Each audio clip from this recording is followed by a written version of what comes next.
professora Janaína Cardoso é professora titular e diretora do Instituto de Letras da UERJ, além de presidente da Aplierj.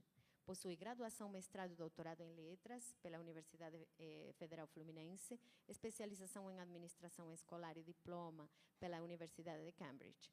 Atua nas áreas de Linguística Aplicada Crítica, formação de professores de língua, plurilinguismo, civicultura e educação linguística antirracista. Coordena o projeto de extensão CEAUD e lidera o grupo de pesquisa no CNPq sobre ensino de línguas, metodologias e tecnologias. É membro do GT da ANPOL sobre formação de educadores e tem experiência na graduação, especialização e pós-graduação. É pró-cientista da UERJ FAPERJ. Você quer... Sim. Bom, eu posso ficar em pé, porque aqui sentada não vai dar certo. Pode? Porque, de repente, eu acho que fica mais fácil. Né? Pode ser mais informal. Bom, o título, quando o Cláudio pediu um título, né, eu disse assim, bom, Cláudio, eu não sei se as pessoas vão entender o título. O título é Entre a dificuldade de formar professores de línguas multiletrados e a proposta de bular a algoritmização. Uau, meu pai do céu, é difícil até de falar, né? E aí eu disse assim, mas, olha, Cláudio, deixa que depois você vai entender... ou talvez não, né? A ligação entre uma coisa e outra. Né? Pode passar, por favor? E essa palestra, na realidade, ela vem se construindo há algum tempo. Cláudia, vou te pedir um favor, me avisa quando o tempo. Tá? Ela já vem se construindo há algum tempo. Eu tenho percebido... de avaliação de alguns capítulos para livros ou de artigos para periódicos, ou então bancas que eu participo, que parece que a gente está andando para trás com a formação de professores de línguas. E me dá uma tristeza muito grande perceber, por exemplo, que o pessoal tem escolhido materiais para trabalhar em Cefet, escolas, materiais de cursos de idiomas, que não tem nada a ver com aquela realidade. E aí eu fiquei me perguntando o que tem de errado, o que está dando de errado na formação desses professores de línguas. Né? Esse começa a primeira parte, tá? Que é aquela... eu trouxe, então, 3 asserções. O pessoal que é do meu grupo sabe que eu trabalho por asserção, né? A gente faz análise por asserção. E aí, a primeira é encontra-se dificuldades em formar professores multiletrados. Então, fica a primeira asserção aqui, que eu vou tentar pensar, é essa. Né? A segunda é uma outra, que é possível burlar a necroalgoritmização, né? Que é um termo usado pelo Júlio Araújo, que diz que é meu filho, né? Ganhei esse filho lá em Brasília. Então, isso é outra questão. E aí, minha terceira asserção é que há uma ligação entre uma coisa e outra. E é isso que eu vou convidar vocês para pensar. Pode passar, por favor? Aí, professores multiletrados. Quando a gente pensa em multiletrados, as pessoas pensam muito, quando usam o termo multiletrados, pensam muito em multimodalidade. Né? Geralmente, pensam em multimodalidade. Só que, para o grupo de Nova Londres, que foi um grupo que pensou sobre letramentos, o que estava acontecendo, por que as pessoas estavam tendo dificuldade para se letrarem, né, para aprender a viver, não é ler, mas aprender a significar o mundo, né, na visão freiriana, porque eles são freirianos. Nos dias de hoje, eles estavam pensando por que está tendo tanta dificuldade para as pessoas aprenderem a viver no mundo atual. E aí eles dizem, olha, atualmente, quando se pensa em leitura, quando se pensa... eu vou usar o termo leitura, né, mas letramento, leitura, não dá para se pensar só na questão de juntar letrinhas e botar palavras. A gente tem dois contextos dessa cybercultura, que hoje eu não vou falar de cybercultura, mas vou, porque a gente vai ter que falar de cultura digital. Tudo que eu estou falando está dentro de cultura digital. Mas não dá mais para ser isso. Tá? Isso a gente já sabia, Freire já falava. Né? Mas o grupo de Navalonde levanta que a gente precisa, para aprender a ler ou significar o mundo, precisa de 2 lados. Dá para passar? Você tem que trabalhar não só com a multimodalidade, já que o texto, atualmente, é multimodal. Então, já era no passado, mas agora, cada vez mais, é mais multimodal. Então, a leitura, ela não é mais uma leitura do impresso, ela é uma leitura que vai todos os... Por exemplo, vocês agora estão me lendo de diversas formas, o visual, né? E é uma leitura também. Mas, então, dentro da multimodalidade, que é o lado mais perto de mim aqui, a gente pensa no impresso, no visual, espacial, táctil, gestual, áudio e oral. E isso tudo meio misturado, né? Junto e misturado. Então, você precisa aprender a ler isso, né? Tá ótimo, já isso não é novidade. Mas existe um outro lado que o grupo diz que é o seguinte: para entender aquele texto, eu preciso também entender o contexto. O contexto, não o contexto só do texto, mas o multicontextual, que seria, então, a parte realmente do contexto social, a diversidade, onde se encontra aquele texto. E aí, a comunidade, considerar a comunidade, papel social, relações interpessoais, identidade, questões pessoais. Ora, se eu falo, então, que eu estou letrando, ou que sou letrado, ou que... Né, o letramento, ele tem que levar em consideração os 2 lados, tanto a multimodalidade como a multicontextualidade, né? Pode passar, por favor? Há anos, alguns anos... Edmeia sabe, o Cláudio também, o povo do... Há alguns anos que eu já falo eu uso esse termo, processo de conscientização tecnológica, que eu já levanto isso desde 1900 antigamente, né? Aí, como a Edmeia fala, no século passado. Desde o século passado, que eu já falo que, quando a gente pensa em tecnologia, no ensino, tá? Eu estou falando em tecnologia na educação, a gente não pode pensar só em saber usar o computador ali, né? A gente ali, vamos usar o PowerPoint, não vai usar o PowerPoint. Esse é o mínimo da história. Primeiro, eu tenho que ter o acesso. Eu vou ter que ter aí o pendrive, conseguiu, quase que a gente não consegue passar, né? Então, eu primeiro tenho que ter o acesso, eu tenho que ter o equipamento, que no Brasil ainda ainda é um problema. Né? Muitos não têm ainda o acesso, muitas escolas não têm acesso. Aqui mesmo, eu explico que eu dava aula de como usar quadro interativo sem quadro interativo. Então, eu passava um filme da professora usando quadro interativo. Então, a primeira coisa é o acesso. Mas o acesso não basta, a gente tem que aprender a usar, que é o que a gente estava ali tentando fazer para poder fazer a apresentação. Mas também o uso... Na questão de educação, não é o suficiente. Você tem que saber usar para construir conhecimento.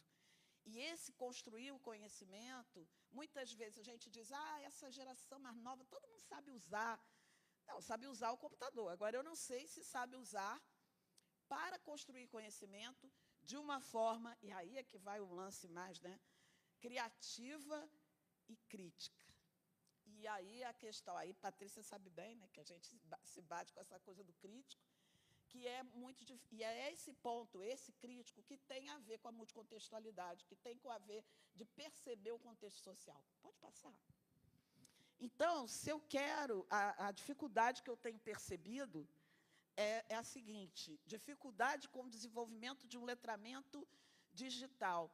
Então, a gente ainda tem muita dificuldade para trabalhar letramento digital, que não é a mesma coisa que a alfabetização digital. A alfabetização digital é saber usar a tecnologia digital.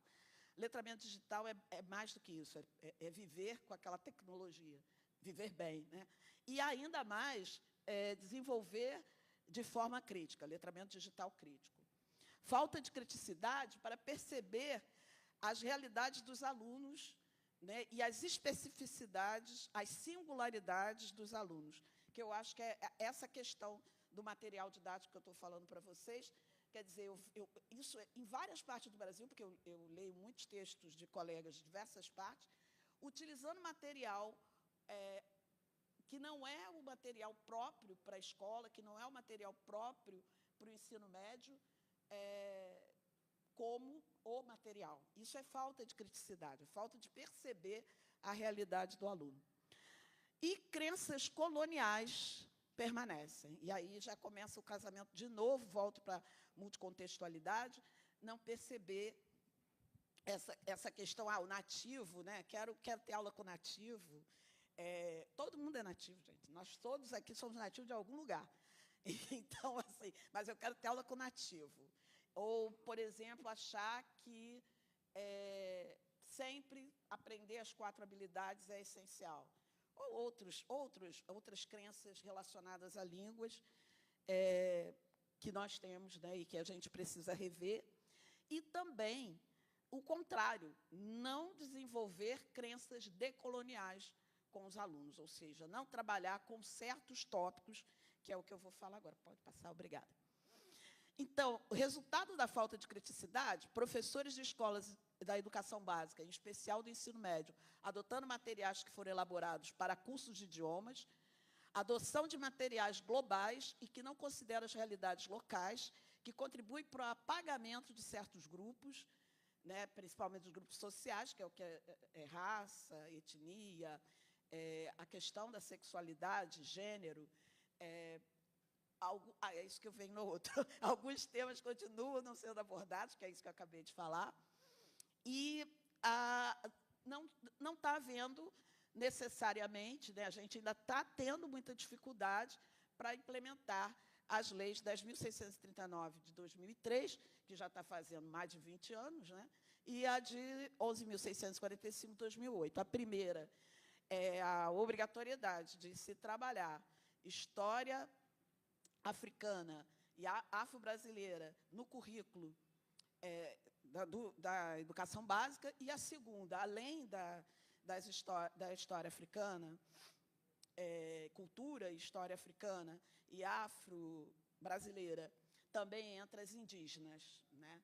Então, essa questão já tem quase 20 anos a segunda e mais de 20 anos a primeira, e a gente ainda continua debatendo como fazer isso acontecer na sala de aula. Isso tem a ver, de novo, com aquela multicontextualidade, tem a ver com a falta de criticidade. E a gente precisa ver isso. Vamos lá, vamos seguir. E aí, isso tem a ver com um outro conceito, que é o conceito de necropolítica.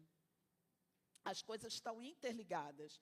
E, quando a gente pensa de necropolítica, a necropolítica, eu não sei se vocês sabem, mas é a questão de o poder ainda continua, quer dizer, um grupo no poder ainda decide quem vive e quem morre. E aí, quando a gente pensa de gênero, né, o que está acontecendo? As mulheres continuam morrendo. E dessas mulheres, no Brasil, por exemplo, 60% são negras. E a gente precisa fazer alguma coisa para acabar com isso. E eu acredito que o local da gente trabalhar para essa mudança da sociedade é na escola, é na universidade, é na formação de professores. E aí o Araújo, meu filho, ele pega esse conceito do... Gente, Mbembe, né? Como é que a gente fala Mbembe?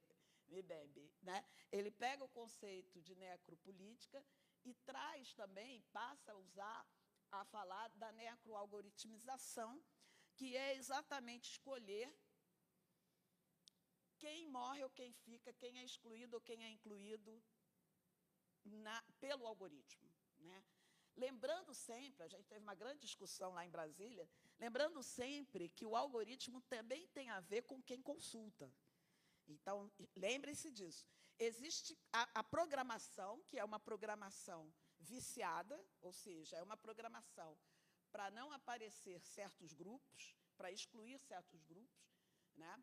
Mas também existe a questão, e aí vocês têm que guardar isso aí na bolsinha, que, dependendo da consulta que você faz, ele vai também se alterando. Então, certas coisas, por exemplo, que o Júlio percebeu na pesquisa que ele fez da primeira vez, comigo já não acontecia, porque eu já busco outras coisas. Como eu já busco coisas para o cabelo negro, e já vejo outras coisas Já a minha busca não vai ser igual à busca dele, mesmo sendo um homem negro, mas ele já é diferente. Mas o que já está visto, já está certo, é que existe, sim, um preconceito na própria linguagem. E aí é que é o problema. Então, ele deu um exemplo de você buscar uma mulher negra, e ele botou mulher negra comunidade, né? Acho que foi isso, mulher negra comunidade. E apareceu uma menina bonita, assim, uma adolescente, com uma arma na mão.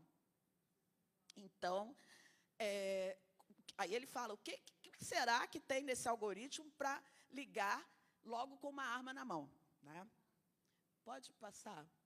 E aí ele fala, é claro, ele foca muito na questão do racismo, mas não para no racismo. Há outros grupos que também estão sendo excluídos, vamos dizer, com esse tipo, com a linguagem da forma que está sendo desenvolvida. Então, ele levanta outros, ele fala povos indígenas, mulheres, os idosos, crianças, a comunidade LGBTQIAPN+, o povo negro, pessoas com deficiência, mas não para aí. Quer dizer, nós temos vários grupos, vários grupos sociais, e a questão mais complicada é a interseccionalidade, porque, na realidade, se você começa... Eu estou ali, estou mal, né? Porque aí é que eu não vou me querer ali na história, vou me pagar, porque eu sou idosa, mulher, né, negra.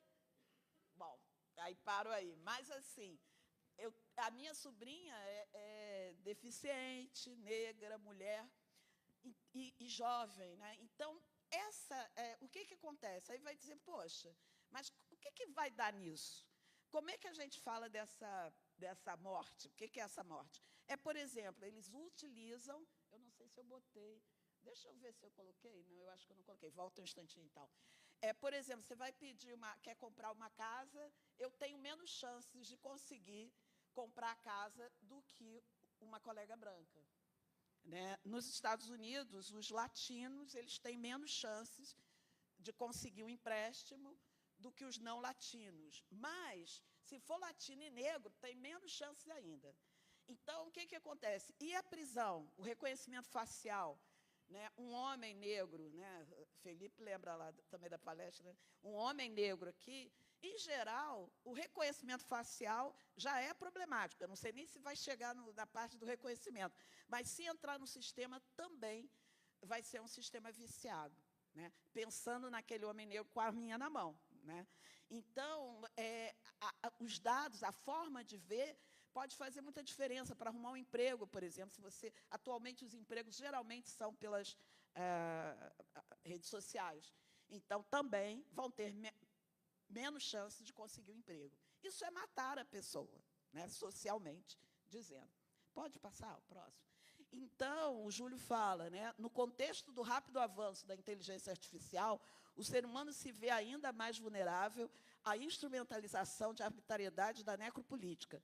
Essas tecnologias amplificam a vulnerabilidade humana, incluindo sua relação com os donos do algoritmo. Então, a proposta de pessoas como o Paulo Boa Sorte e o Júlio, a proposta nós temos que botar mais negros, mulheres e... não crianças, né? Mais negros, mulheres, idosos, também pensando os algoritmos, construindo as linguagens, para que mude um pouco isso aí, os indígenas, né, que ainda sofrem mais ainda do que os negros, para mudar isso aí. A minha proposta além disso, que a gente também burle o algoritmo trabalhando com a educação. Então, a gente precisa mudar a sociedade, o olhar da sociedade, também para ajudar nesse processo. Né? Pode passar o próximo? Aqui ele fala, aqui é a Grada Quilomba falando, o colonialismo é uma ferida que nunca foi tratada, uma ferida que dói sempre, por vezes infecta e outras vezes sangra.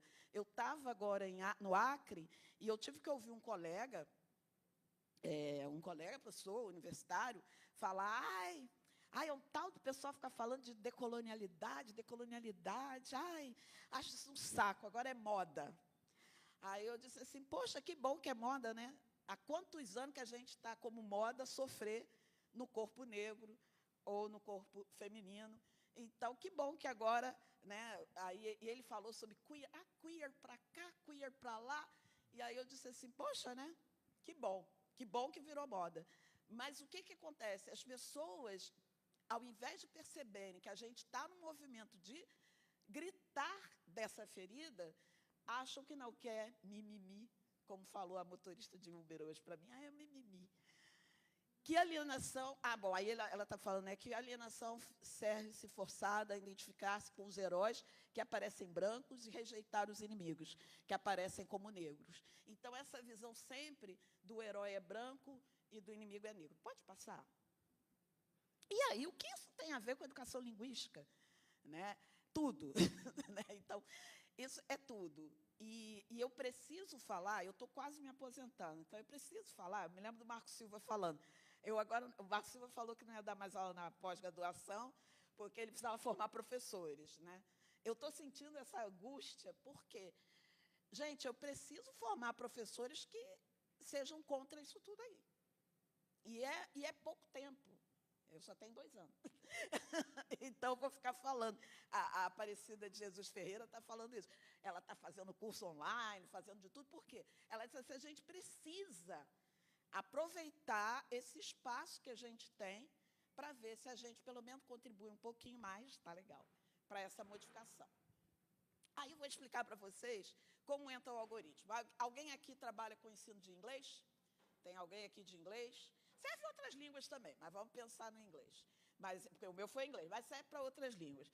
Você vai lá na hora, hoje eu vou dar jobs, empregos, né, profissões. Aí você vai lá no Google rapidinho, e aí, o que sai lá, hein? Isso aí. Eu não sei se vocês não vão conseguir ver. Legal. Mas aí chega, esse aí foi o número 1 da minha pesquisa, quando eu botei jobs. E aí, gente? Vocês estão vendo algum pretinho ali? Bom, não dá para ver direito, né? Mas eu vou ajudar. Tem umzinho, sim. Tem um ali que é attendant, que é um ajudante, né? De serviços gerais, provavelmente de um hotel, pelo visto ali. E tem a scientist, né? Cadê a scientist? A scientist, que ela é também assim uma morena. O restante são todos brancos. Não vou entrar nos pormenores das profissões femininas ou masculinas. Vamos, porque também está... Pula, por favor. Essa aqui foi outra, é a segunda que eu achei. A segunda que eu achei, de novo, né? A gente tem o quê de negro? Um farmer que está parecendo do Egito. Quer dizer, assim, está parecendo um faraó ou alguma coisa assim. Eu fiquei horas tentando entender que diabo de fazendeiro é esse. Fazendeiro não, como é que a gente fala? Agricultor. Ou que trabalha na fazenda, né? E singer, tá bom? Porque aí é aquela Aretha Franklin. Né? Aquele coisa. E o restante, então, de novo, são brancos. Quantas mulheres? Uma mulher branca, outra mulher branca, scientist, eu acho que é mulher, não sei. Alguma, né? E aí, singer eu não sei, se é mulher, se é homem, não sei, também não precisa saber. Mas o que acontece? São 2 mulheres e a maior parte são homens. Tá? Passa. Esse foi um outro, que esse é uma loucura, porque esse não tem nenhum negro. Eles já resolveram logo o caso, não tem nenhum negro. Aí eu fui para a família, family. Passa rapidinho. Family, foi impressionante. Family, apareceram families. Eram quase todos blended family. O que é blended family? Que é negro com branco. Quer dizer, que tem o pai ou a mãe é negra e o outro é branco. E todos eram de saúde. Eu digo, gente, ou estão querendo me vender algum plano de saúde, ou querem me casar com alguém. Mas, assim, o primeiro, o segundo, foram de plano de saúde e americano, tá? Não, um é britânico, outro é americano.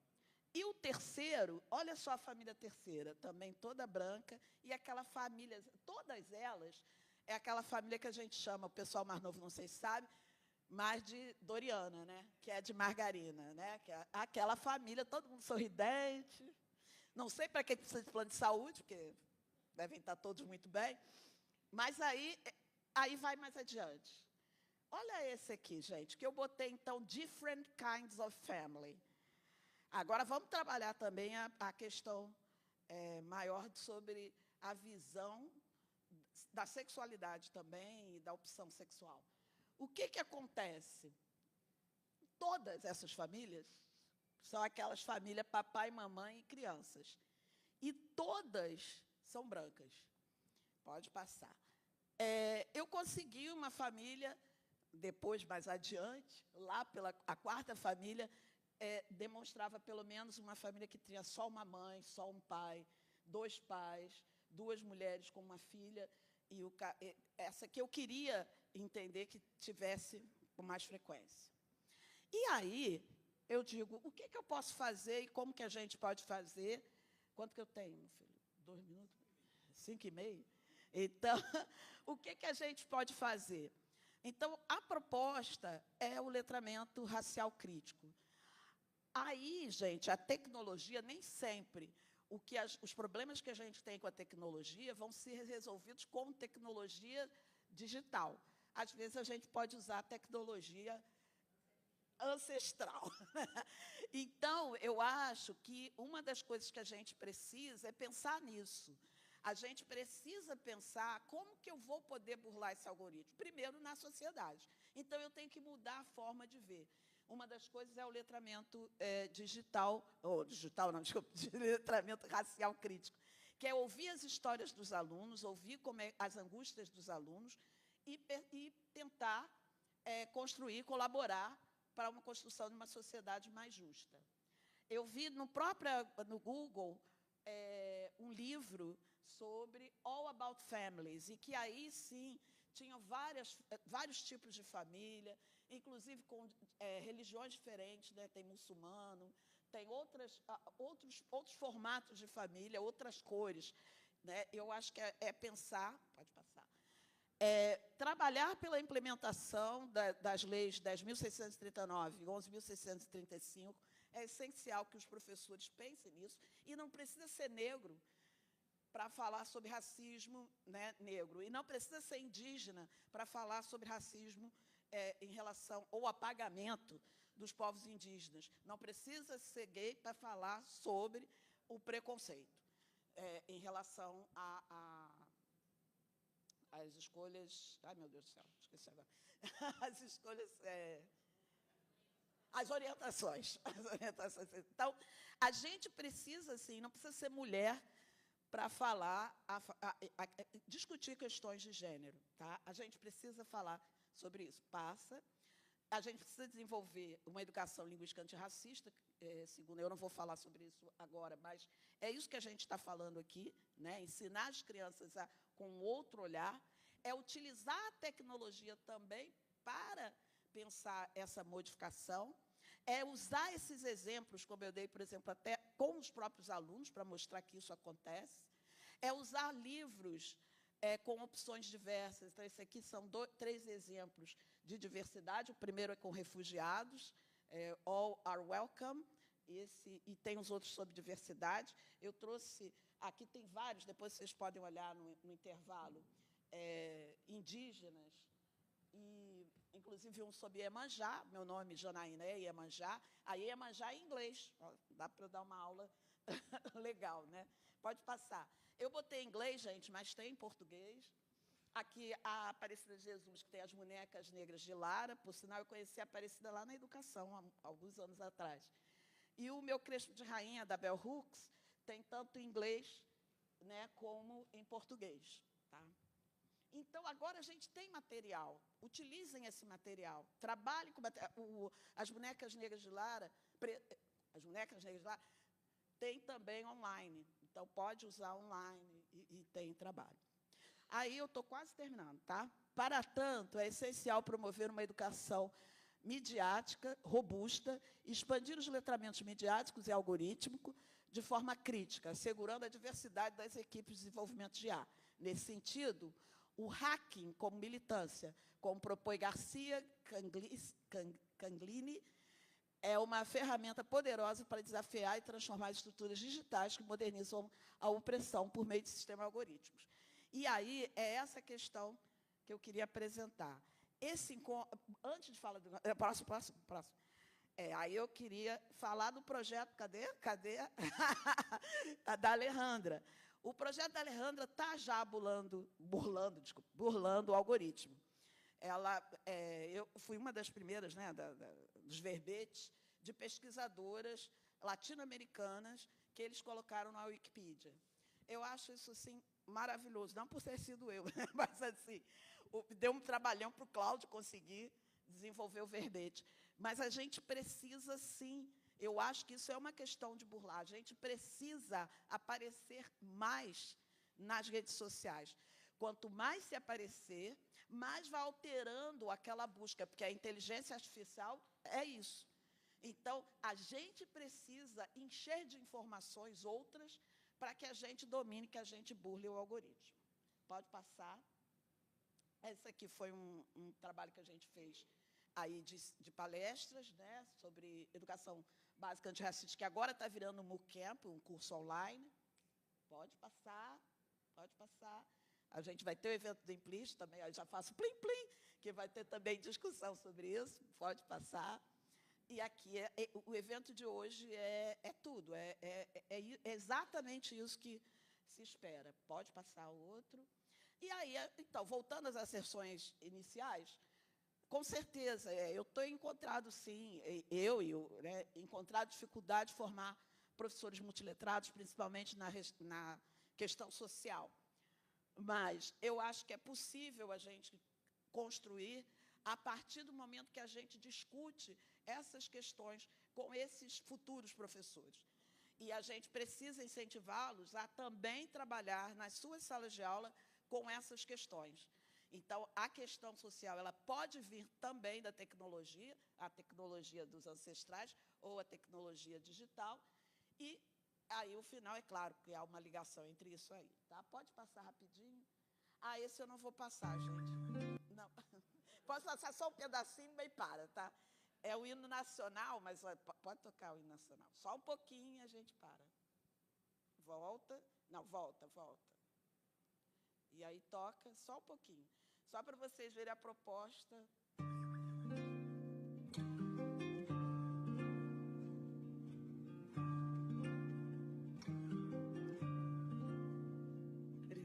Ipiranga petina vanango pete Borang idung ganhe maitaga Yawa kisiwa shitu awarana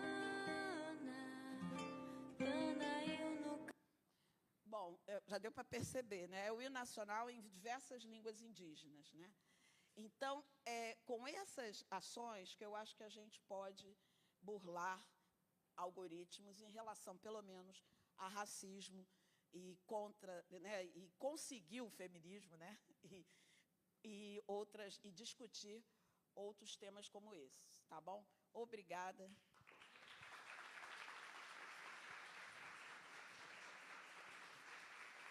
Agora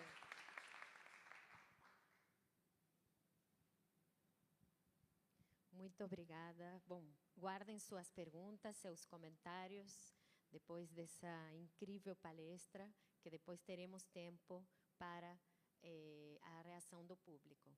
Agora chamo, então, a professora Edmeia Santos, professora titular livre da Universidade Federal Rural do Rio de Janeiro, bolsista CNPq e cientista do nosso estado, FAPERJ, atua no Instituto de Educação e no PPG-EDUC, coordenando comissões de periódicos de internacionalização. É líder do GPDOC, editora-chefe da revista Docência e Cibercultura, além de editora-gerente da RIAE. Foi professora da UERJ, aqui do PROPED, da Faculdade de Educação, é coordenadora do GT 16 da Amped e vice-presidente da ABCIBER. Visiting Scholar na Ohio State University, doutora em Educação pela Universidade Federal da Bahia, pós-doutora pela Universidade Aberta de Portugal, onde colabora em programas de pós-graduação. Atua nas áreas de currículo, cibercultura, educação online e formação de professores. Muito obrigada, Meia. Obrigada, Alejandra. Começar depois da Janaína me emociona muito. Não só porque ela fez uma fala incrível, mas também por todo um afeto e irmandade que a gente tem há muitos anos. A gente se ama, vocês entendem isso? A gente se ama porque a gente se admira muito nessa luta, não é? Pela educação, a gente tem uma amizade, uma parceria acadêmica incrível, forjadas aqui nesta universidade, onde eu atuei por 13 anos. Durante 13 anos, que é 13, para quem é brasileiro, entende, que é um número lindo. Não é, Janaína? Então, há 13 anos, eu trabalhei aqui há 13 anos, durante 13 anos, atuando também na pós-graduação por 11 anos. E há 7 anos eu estou na universidade mais linda do mundo, tá? Que é a Universidade Federal Rural do Rio de Janeiro. Então, eu já convido todas e todes a conhecerem lá o nosso campus, que é dentro de uma fazenda de Mata Atlântica, onde também a gente faz umas coisas e, carinhosamente, eu chamo a rural de ciberroça. Porque lá a gente faz umas coisas de cibercultura dentro do mato, tá?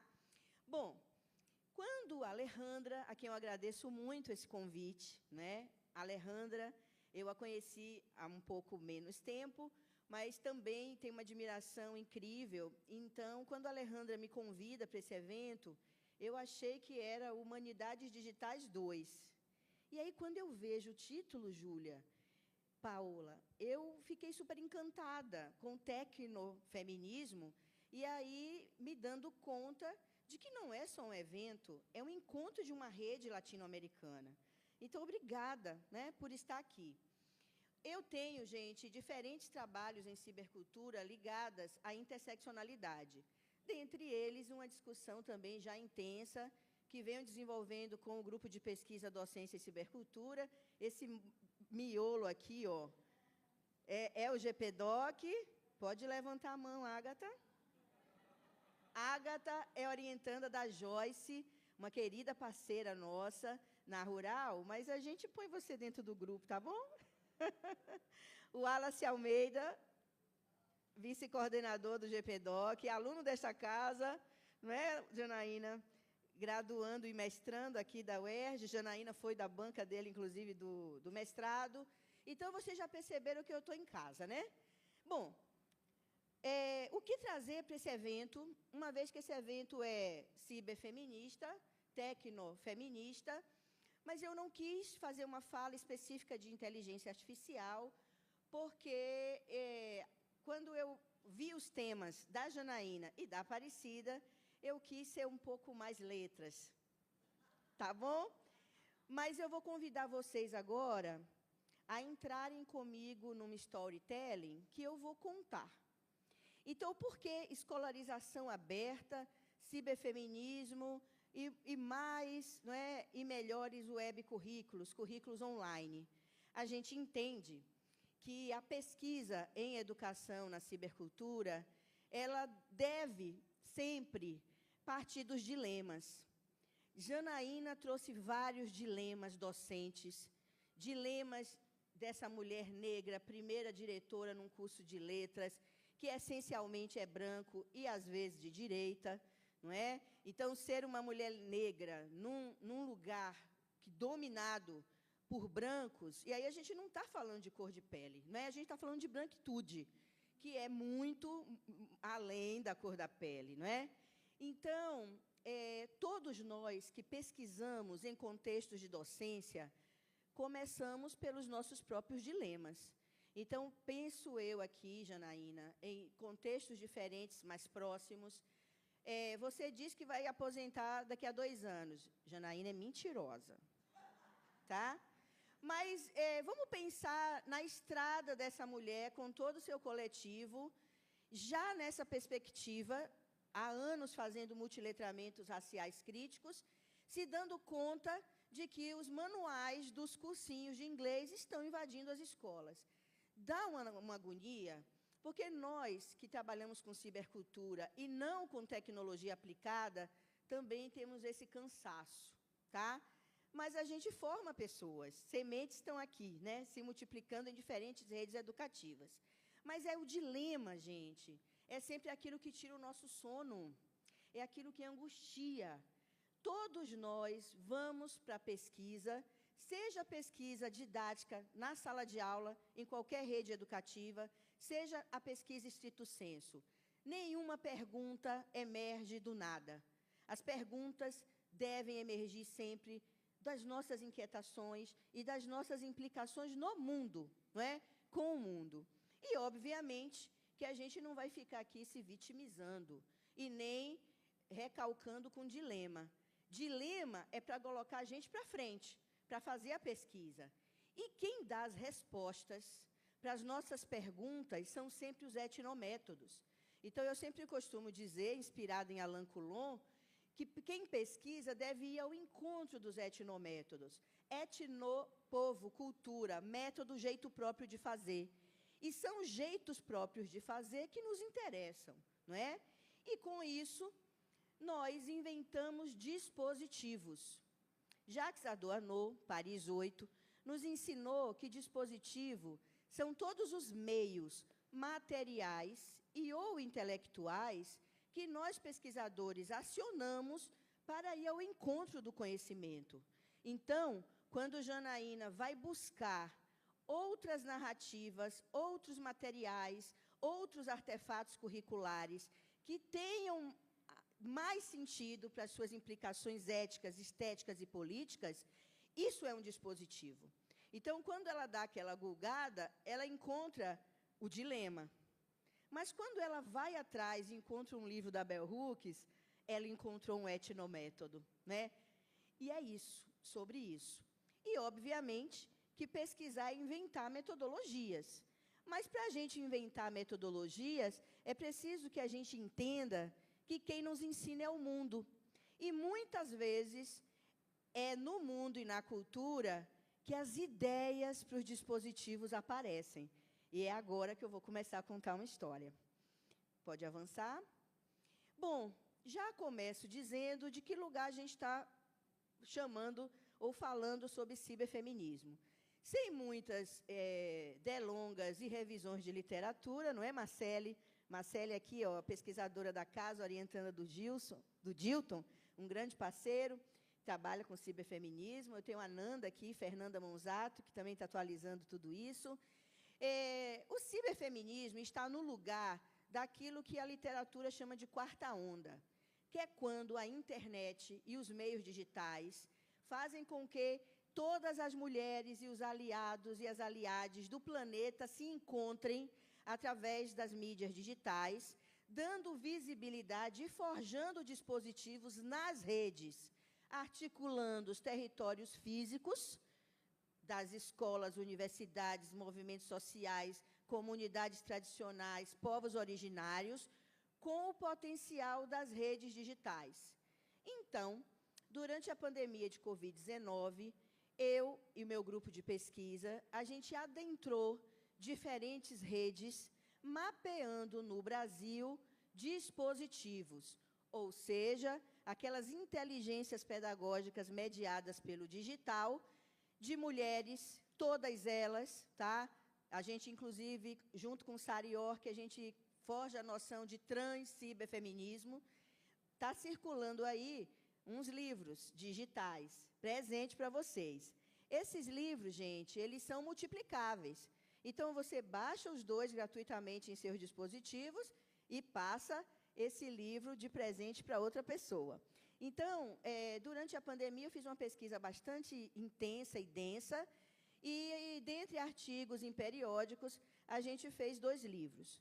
Eu fiz um autoral, chamado Ciberfeminismo e Ciberdocências, a partir de ensaios e de experiências vividas com as ciberfeministas durante a pandemia, e um outro em coautoria com Tereza Fernandes, que fez pós-doutorado comigo nesse tema, e a Sara Wagner York, que é uma mulher maravilhosa, né, recém-doutora aqui por essa casa, mulher trans. Vamos lá. Bom, com Edgar Morin, eu aprendi que o método não existe. Não existe a priori. O método não precede a experiência e se apresenta durante e ao final, talvez para uma próxima viagem. Então, não tenhamos medo de forjar dispositivos. Não tenhamos medo de inventar práticas pedagógicas e de pesquisa. Vamos ao encontro dos etnométodos. Vamos nessa, Júlia.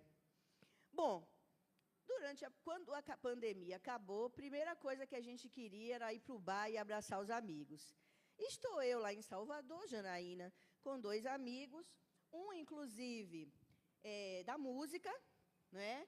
Professor de música da Universidade Estadual de Feira de Santana, e ele, na conversa vai, conversa vem, entre um chopp e outro, ele pergunta, Edmeia, você conhece esse podcast, Calcinha Larga?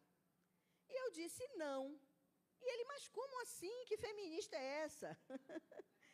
Que ciberfeminista é essa? Eu falei, bom, a rede é o planeta, né?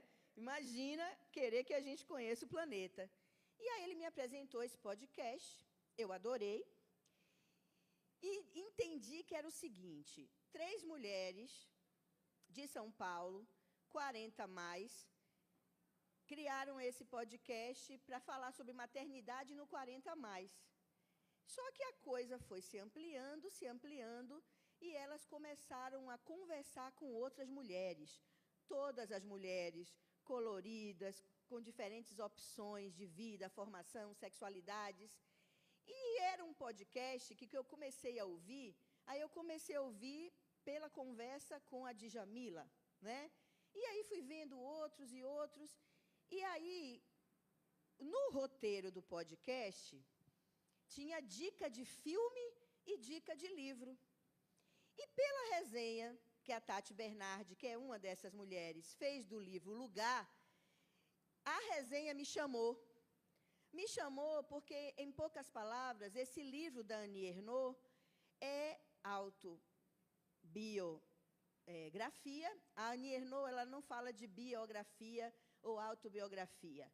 Ela fala de autossociobiografia, porque ela vai dizer que, a partir da vida dela, ela também conta a história de outras mulheres do seu tempo e da sua geração. Mas esse livro me pegou porque a resenha dizia o seguinte, é a história de uma filha que, ao enterrar o pai, voltando ao interior da França, começa a se angustiar com a mobilidade de classe. Annie Ernaux nasceu no interior da França, filha de camponeses que, pós-Segunda Guerra, se tornaram industriários, que falavam o francês fora da norma culta, e ela vai estudar na Universidade de Rouen e torna-se professora de letras, Raquel. E ela nunca se sentiu classe média e superculta, mas também não se reconhecia mais naquela família. Não é que essa história tenha a ver com a minha, diretamente, mas eu gostei da pegada. E aí eu fiz um post no meu Instagram. Quem me conhece sabe que eu sou diarista, né? Quem quiser acompanhar o meu diário online, que há mais de 15 anos é no Instagram, eu sou @meia.santos, mas esse diário antes foi no Facebook, que antes foi no Orkut, que antes foi no blog, e que começou com uma homepage lá no século passado, quando a gente precisava programar em HTML para postar alguma coisa na internet. Então, quando eu faço o meu comentário sobre o livro, um grande amigo meu, Alvanísio Damasceno, que é um literato, né, de Recife, mas mora no Rio, foi editor da Record. O nosso editor, inclusive, é o editor de Sala de Aula Interativa, do Marco Silva, um intelectual negro, bastante culto, e ele me disse o seguinte, Mea, você gostou do lugar? Já que você trabalha com direitos sexuais e reprodutivos, porque ele tinha acabado de revisar uma tese que eu orientei sobre esse tema, ele me disse, lê o acontecimento. E lá fui eu ler o acontecimento, né? O acontecimento é um livro que mostra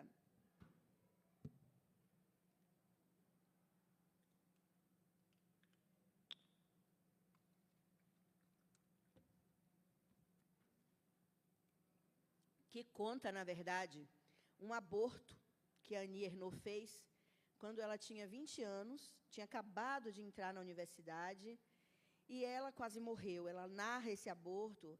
Quem já leu Annie Ernaux sabe que a Annie Ernaux é crua, né? O texto dela é cru, é rápido, é direto. E eu estava orientando uma tese sobre esse tema, e no mesmo mês, a França legitimou o aborto como um direito à saúde pública, e, na verdade, o aborto é só uma ferramenta, não é? Ninguém defende o aborto, mas todas nós defendemos a ideia da mulher decidir sobre o seu corpo e se vai ou não levar à frente uma gestação. Annie Ernaux hoje tem 84 anos, e ela teve que esperar muito, não é? Como nós ainda estamos nessa luta, no nosso caso, uma luta que vai demorar ainda muito tempo. Mas, a partir daí, gente, o que aconteceu? A gente vive hoje no Brasil a explosão da tradução. A gente tem uma indústria de tradução e as editoras resolveram traduzir a mulherada. Então, a gente demorou muito tempo para conhecer Bell Hooks, né, Agatha? A gente demorou muito tempo para ter acesso à obra da Maya Angelou, da Toni Morrison. Mas a gente demorou mais ainda para conhecer Lélia Gonzalez, não é?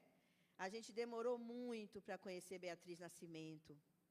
Então, comecei a ler Annie Ernaux, e no mesmo ano, Annie Ernaux começou a aparecer pelo mundo inteiro, porque ela ganhou o Prêmio Nobel de Literatura em 2022, fazendo escrita de si. E isso é maravilhoso, porque eu sempre gosto de ler escrita de si, e eu escrevo em primeira pessoa a minha vida inteira. Eu tenho grandes dificuldades de escrever em coautoria com colegas de fora do Brasil, Alejandra, porque eu não sei escrever se não for em primeira pessoa. Toda a ciência que eu produzo é a partir e com as minhas práticas. Assim eu opero conceitualmente, forjo metodologias e dialogo com outras pessoas, inclusive de fora do Brasil. Mas aí, saber que alguém ganha um Prêmio Nobel de Literatura com escrita de si é maravilhoso, porque tem muita gente que só considera a literatura a ficção, não é? Inclusive, estou lendo um livro que super recomendo, A Escrita em Tempos de Robôs, não é? Que é do Sérgio Rodrigues, que ele dá uma aula de como escrever. Fica a dica para quem estiver ousando nessa área. Mas vamos nessa. Gente, o universo conspira ao nosso favor e existe um negócio chamado rede. Nilda Alves, professora dessa casa, tem uma máxima dentre várias, onde ela vai dizer: não te preocupes, a rede se encarrega de tudo. No mesmo contexto da minha paixonite por Annie Ernaux, Manuela Dávila cria um clube de leitura online sobre a obra de Annie Ernaux. E lá vai a Edmeia Santos fazer esse clube de leitura. E eu acabei fazendo 3 clubes de leitura. O último foi com a nossa imortal, não é? Que foi imortal, tornou-se imortal com um livro maravilhoso, de 1000 páginas, não é? Um defeito de cor. E assim a gente foi fazendo clubes de leitura. E eu, como sou uma doutora especialista em educação online, é meu construto a ideia que a educação online é um fenômeno da cibercultura e não exatamente uma evolução da EAD na internet, porque há muitos cursos e experiências online que simplesmente usam a internet como mídia massiva, sem interatividade, sem encontro, sem sala de aula, conteúdos para serem consumidos individualmente de forma digital. Isso não é educação online, tá? Eu entendo a educação online como toda experiência mediada pelo digital em rede, na relação entre os territórios físicos e informacionais, de forma interativa, colaborativa e nada massivo. Não dá para ser um professor com 1000 alunos. A gente defende o dispositivo com até 40, onde a gente possa fazer com que essas 40 pessoas, em potência, sejam produtoras de conteúdo, informação e mediação. E aí vai Edmeia Santos fazer o curso da Manuela Dávila e começa a criticar a Manuela Dávila internamente. Mas que maluquice, que dispersão. É um grupo no WhatsApp sem mediação. É um dispositivo onde ela grava as aulas. E aí marca live toda semana. A única forma de interagir é com a live. Mas aí ela usa 1 hora, meia hora ela falando, meia hora para quem quer falar. Meia hora numa turma de 100, 2 pessoas falam. E eu comecei a ficar muito angustiada com isso, mas, ao mesmo tempo, calcei a sandália da humildade e valorizo muito as experiências online, porque aí eu volto às minhas origens e vou pensar sobre etnométodos. Manuela Dávila, gente, é jornalista, política, sofreu violência política, quase morreu, ameaça de morte.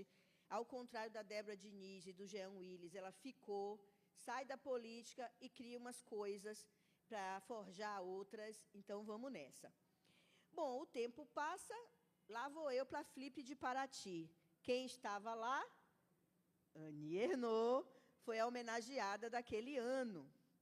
Vocês percebem como a rede se encarrega de tudo? Mas vamos lá. Estou eu na Universidade Federal Rural do Rio de Janeiro e a Raquel, essa moça linda, que foi minha aluna aqui na UERJ, em 1800 e bolinha, volta a me procurar, já doutora. Ela fez mestrado na UERJ de Caxias, fez doutorado na Unirio, e ela chega, moradora de Seropédica, dizendo: Mel, eu quero fazer pós-doc com você. E na conversa sobre os etnométodos e os dispositivos, Raquel me diz e me confessa que durante a pandemia ela acompanhou vários clubes de leituras com mulheres da Baixada Fluminense. Clubes de leituras orgânicos, Ágata. As mulheres se reunindo e se encontrando para estudar juntas, para fazer literatura, ler literatura, e aí, quem me conhece sabe que a gente não faz pesquisa extrativista. A gente faz pesquisa-formação na cibercultura. E aí, Marcos Vinícius, à época meu bolsista das letras, Marcos Vinícius foi meu bolsista de iniciação científica. Ele fazia letras com inglês, na Rural, e ele queria muito estudar obras afrocentradas, porque... o Marcos Vinícius fez letras com literatura. Na Rural tem 2 modalidades, ou é letras com inglês, ou é letras com literatura. E ele queria estudar profundamente uma obra afrocentrada.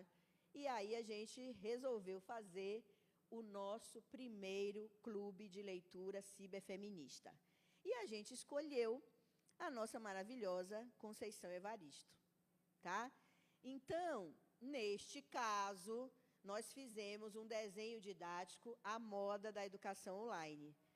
A gente fez, pode segurar aí, todo o desenho didático no Moodle, ambiente virtual de aprendizagem gratuito, com inteligência pedagógica, curadoria, atividades síncronas e assíncronas, mas a gente bricolou também com alguns dispositivos que ficaram muito famosos durante a pandemia, como, por exemplo, Padlet. Então, no Padlet, nós criamos um mural, onde a gente convidou os participantes do clube de leitura a trazerem trechos da obra que a gente estudava, para a gente compartilhar os trechos com as nossas significações e as nossas experiências de vida.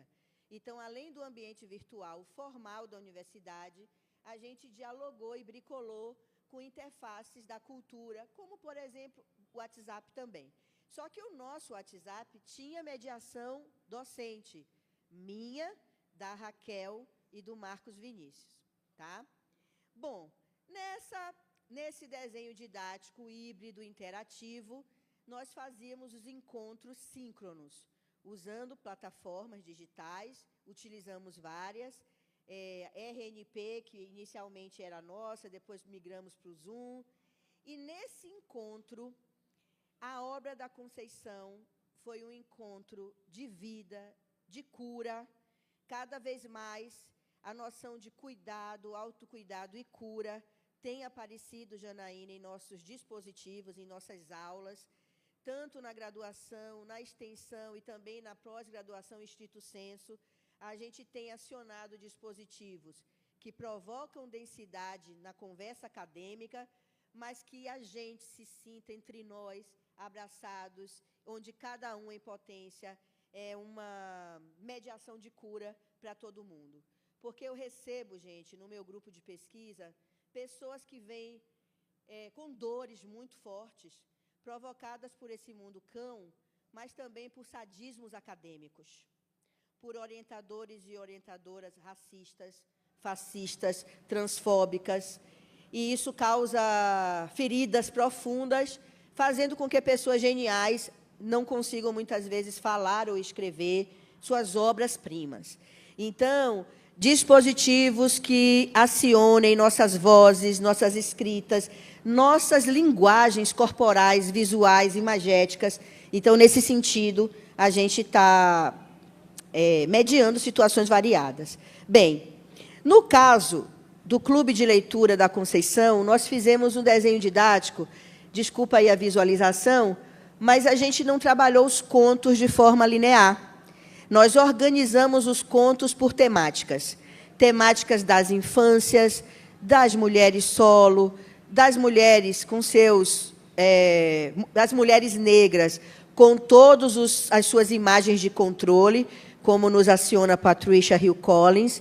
Então, a ama de leite, a mulher sexualizada, a mulher que trabalha como máquina. Vocês sabem que a Lélia Gonzalez já tinha mapeado essas imagens de controle em sua obra, mas com a leitura interseccional da Patricia, a gente entende melhor que as imagens de controle são esses estereótipos que o hegemônico nos faz acreditar e que usa para nos subjugar, mas é com a Patricia Hill Collins que a gente também conhece a noção de controle da imagem, que é quando a gente toma para si aquilo que é nosso. Então, quando a Janaína tem o seu perfil na Wikipedia, isso é um exemplo de controle da imagem, que é quando a gente toma para si o digital, forjando a nossa autoria. E aí, a gente dividiu, não é, os encontros por temas, e a gente discutiu os temas.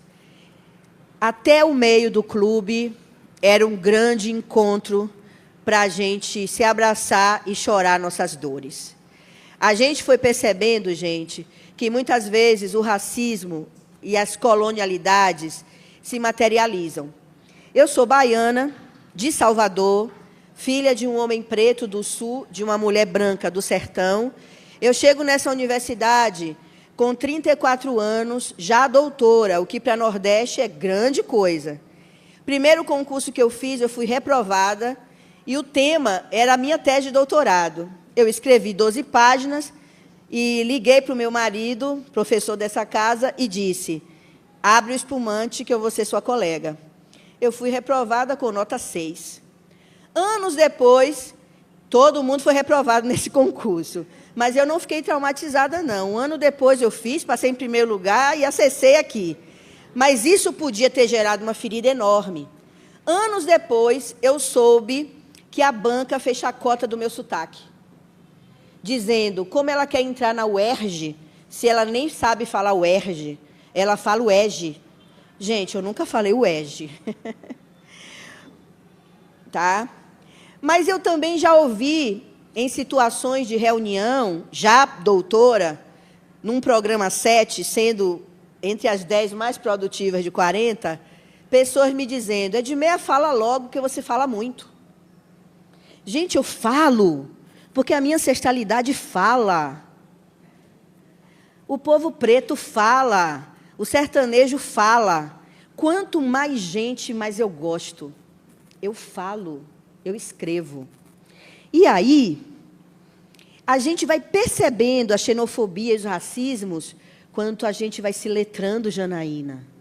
quanto mais a gente vai se letrando, mais a gente vai tendo consciência daquilo que fazem com a gente. Mas eu me tornei professora titular livre aos 45 anos por concurso público. E isso não é só mérito. É preciso que a gente valorize as políticas de formação. Já encerrando, o Grupo de Pesquisa, Docência e Cibercultura pratica a pesquisa-formação, onde a gente valoriza 2 movimentos recursivos. O primeiro é compreender a compreensão. Esse é o ensinamento também do Edgar Morin. Ir ao encontro dos etnométodos não é para explorar, saquear, coletar dado. Ir ao encontro dos etnométodos é compreender o que os praticantes e as praticantes compreendem. Então, Paola, uma rede da mulherada latino-americana com o IA é para isso, não é? Para a gente ir ao encontro dos etnométodos nossos, com as nossas e com os nossos aliados. E aí aprender com a cultura é o que dá inspiração para a gente criar os dispositivos. Porque se a gente usa a tecnologia para fazer as mesmas coisas, não é cibercultura. Muito obrigada e até a nossa conversa.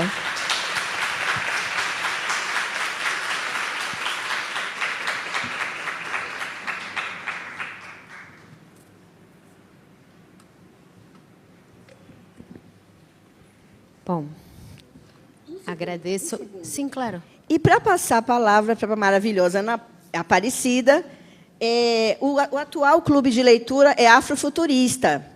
Então, nós fizemos 2 edições com a Lê Santos, com a obra O Último Ancestral, e no sábado passado a gente começou um clube novo, extensão, gratuito, com a obra do Luan Zaila, com a Sankofia. A Luan Zaila é uma escritora preta retinta aqui da Baixada Fluminense. Então, fica aí a dica, busquem nas redes e estejam com a gente. Afrofuturismo.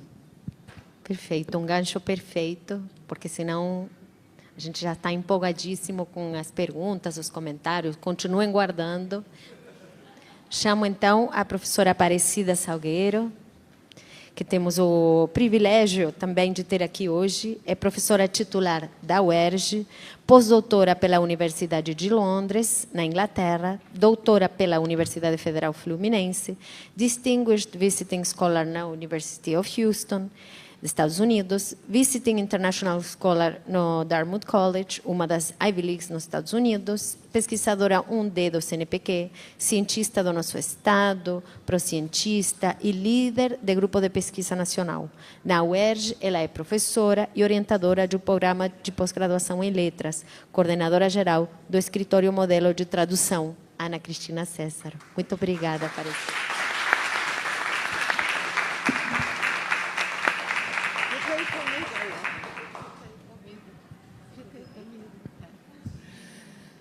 Bem, deixa eu só acertar meu timer aqui.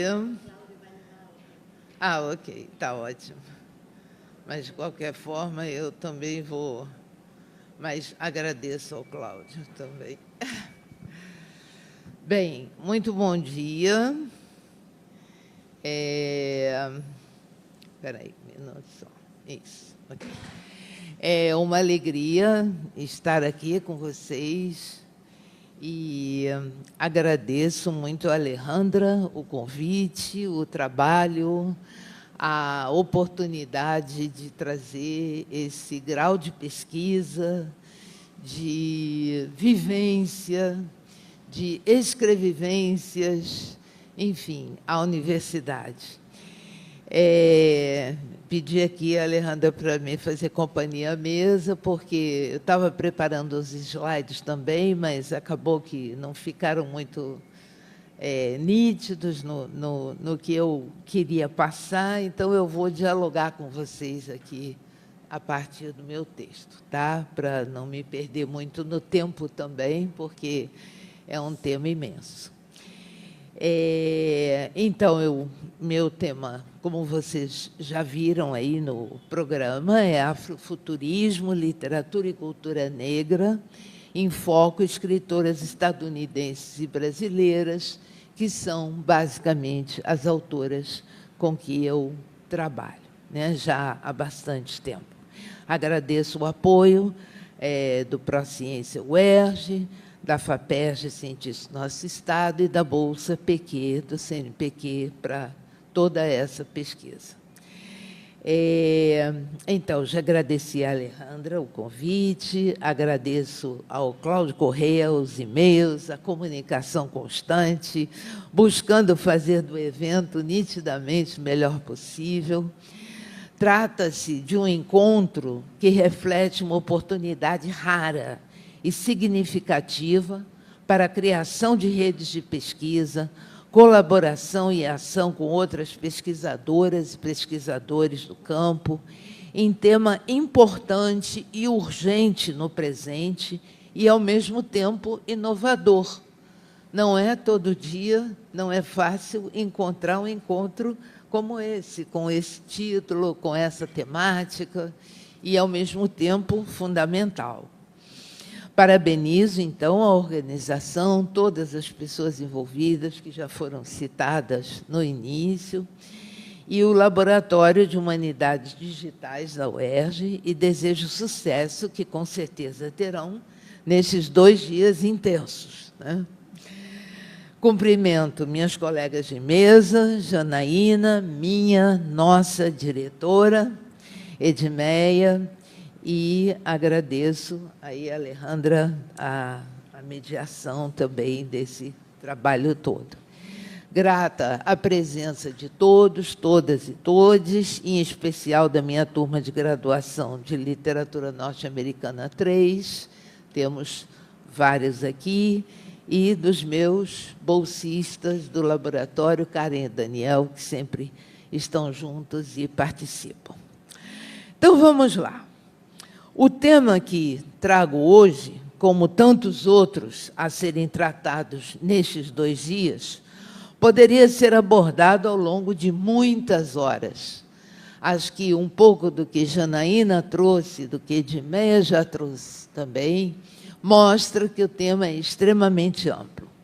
No entanto, vamos, dentro do formato de nossos encontros acadêmicos, tentar apresentá-lo de forma objetiva, clara, se mantendo dentro do tempo e, por que não, de forma instigante, como é da natureza do afrofuturismo.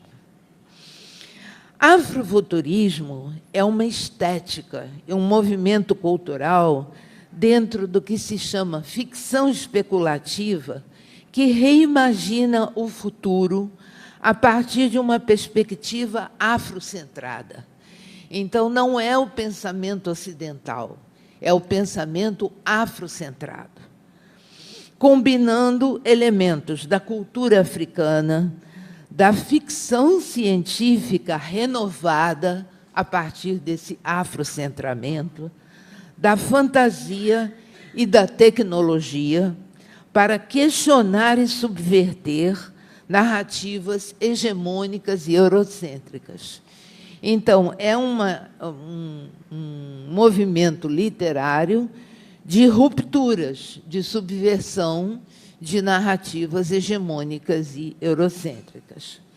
Coloca pessoas negras no centro da inovação e da transformação social, valorizando a ancestralidade, já tão mencionada por Janaína e Edmeia, e explorando futuros possíveis a partir de uma visão negra, preta, e tantas vezes uma visão feminista.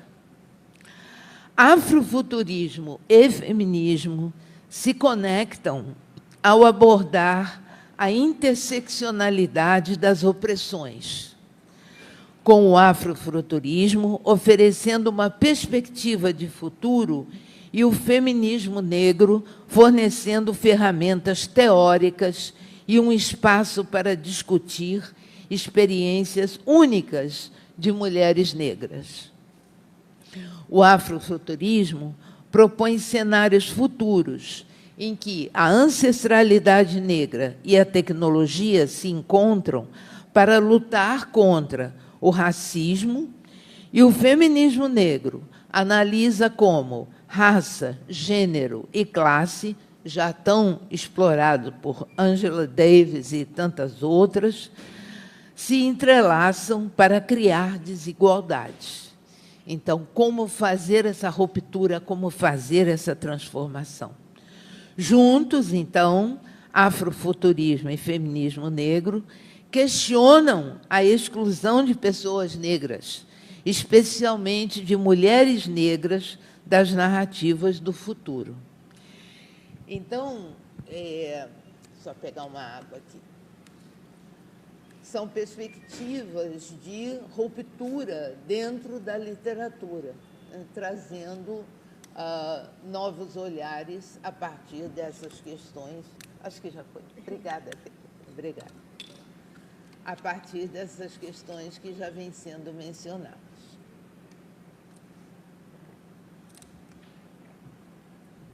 Ok.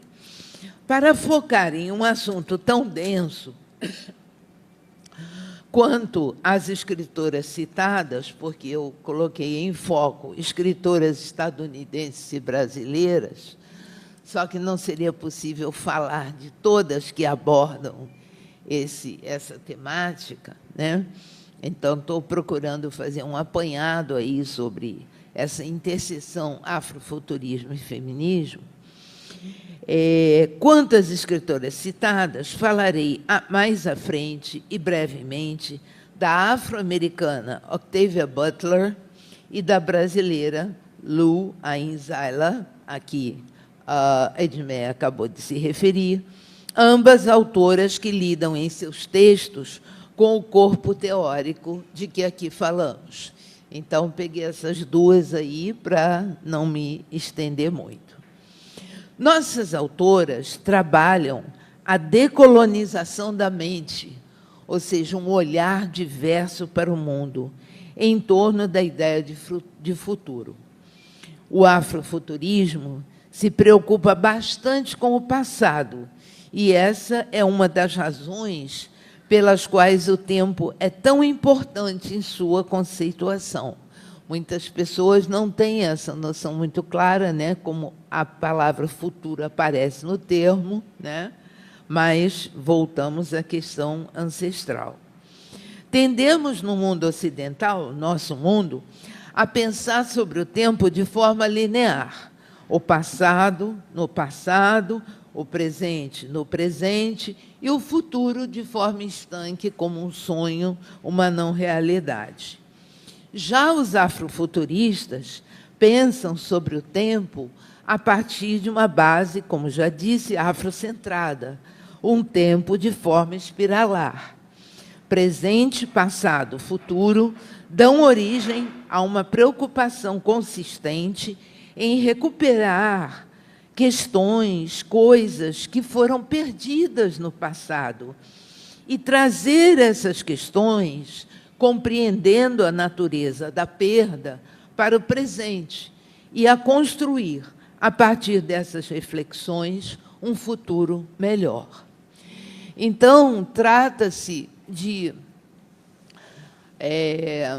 apesar de uma visão muito dura, muitas vezes, e necessária, né? O mundo que vivemos não anda nada fácil, né? Mas trata-se de uma perspectiva de futuro que traz também esperança, um olhar de possibilidades para todos, todas e todes. A nuance em torno do trauma é também muito importante. Há coisas no passado que se quer recuperar, mas no afrofuturismo há também ênfase na verdade e na reconciliação. Como eu disse, há essa perspectiva de esperança. Um dos aspectos importantes do afrofuturismo é enfatizar a compreensão do trauma passado para que possamos reconhecê-lo e lidarmos com ele, como, por exemplo, questões da escravização forçada. Há coisas no passado que devem ser entendidas como enraizadas em um sistema que foi e segue sendo profundamente opressor. Tivemos aqui na fala de Jana, de Edmeia, exemplos dessas questões. Há também coisas perdidas por causa desse passado opressor que precisamos recuperar dentro da questão ancestral, trazendo-as de volta para o presente e focando o futuro. Tudo isso nasce da ruptura, do deslocamento e do apagamento associados à premissa, inúmeras vezes, do colonialismo, que vimos, né, também já nas falas que me antecederam. Não é à toa que tivemos, a partir da metade do século XX, os estudos pós-coloniais, que foram fazer uma releitura desse passado colonial e começar a mostrar novos olhares. E, na sequência, fim do século XX, início do século XXI, os estudos decoloniais, aí mais centrados e partindo de uma visão da própria América Latina. Deixa eu ver de onde. A partir daí, temos grupos de pessoas, especialmente no contexto das Américas, como eu acabei de me referir, que se esforçam para lembrar o passado de uma forma que garanta que a geração atual e as gerações futuras tenham uma identidade que sustente e que afirme sua existência, tal como os grupos afro-americanos, afro-brasileiros, os povos nativos, em suas diferentes manifestações, em seus diferentes grupos, mas levantando essas questões. Assim, o afrofuturismo é teorizado em oposição nítida, clara, a sistemas exploradores, tais como o colonialismo, que acabei de citar, e todos os processos colonizadores, considerando as formas pelas quais as instituições ditas modernas, contemporâneas, atualizadas, nem sempre se importam com todos, todas e todes, devido a estruturas hierárquicas e hegemônicas nas sociedades capitalistas que usam raça e gênero como meios de controle. E aí entra toda a questão feminista. Muitas vezes, o afrofuturismo nos convida a pensar em como o sistema que conhecemos pode ser seguro, de alguma forma, para todos, todas e todes, em um misto de ativismo e utopia que atrai tantas pessoas, e, particularmente, inúmeros leitores e leitoras. Então, chamando a atenção e sendo lido por, né, cada vez um número maior de pessoas sendo conhecido e entendido. No cerne do afrofuturismo está a ênfase em tentar criar um sistema menos desigual, com o objetivo principal de cuidado coletivo para todo mundo. Ou seja, a velha e sempre presente, importante ideia de um mundo diferente é possível. Um mundo melhor é possível.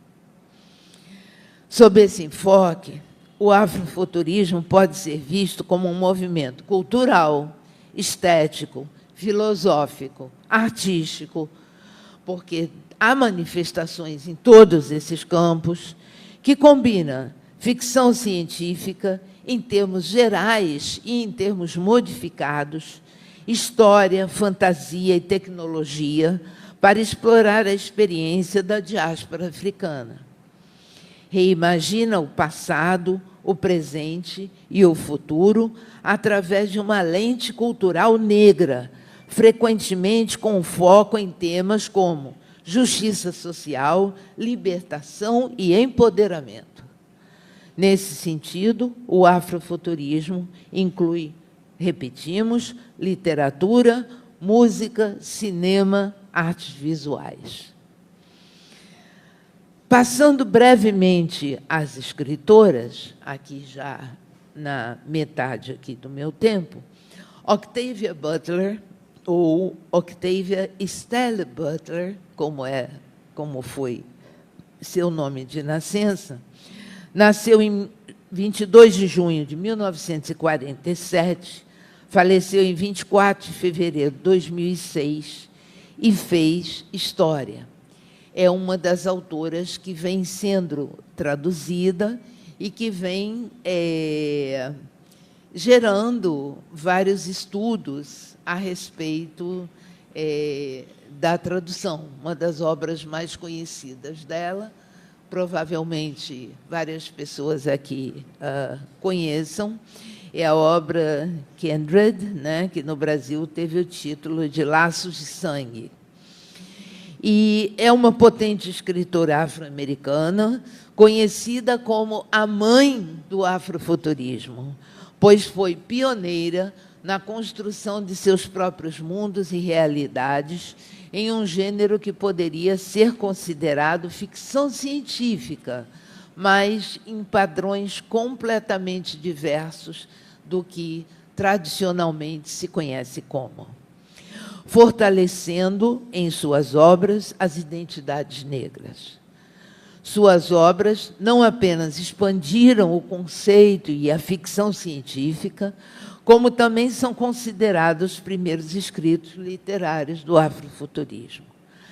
A partir dela, várias outras escritoras mulheres seguiram seus preceitos, passando a trabalhar questões de gênero e feministas em suas obras, oferecendo abordagens interdisciplinares e interseccionais de ciência política, de filosofia, arte e humanidades digitais.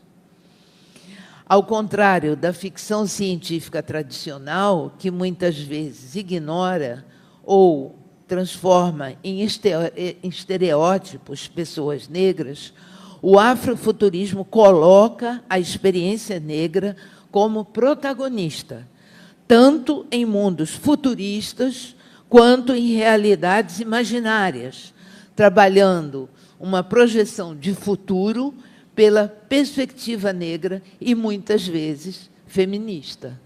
E assim faz Octavia Butler.